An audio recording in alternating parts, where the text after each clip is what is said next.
ఆదివారం ఆడవాళ్ళకి సెలవు ఉంటే ఎంత బాగుండు కదా.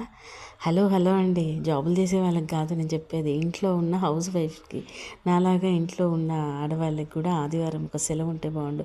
దేనికి సెలవు? వంటకి, ఇంట్లో పనులకి సెలవు ఉంటే ఎంత బాగుండండి కదా. అలానే అనిపిస్తుంది.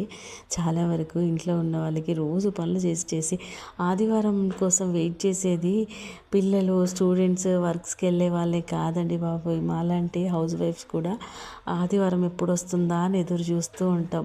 ఎందుకంటే ఆ రోజు కొంచెం నిదానంగా లేవచ్చు, నిదానంగా పనులు చేసుకోవచ్చు.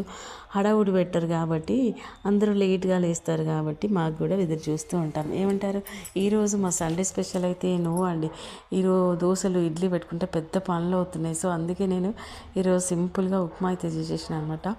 ఈ సన్నరవ్వ ఉప్మాకి కొంచెం మెత్తగా చేసుకొని దానికి మామిడికాయ పచ్చడి పెట్టుకొని తింటే అసలు ఆ టేస్ట్ వేరబ్బా. ఇలా పొగలు వెళ్తుంటే తినాలి ఉప్మా, అంత బాగుంటుంది తెలుసా.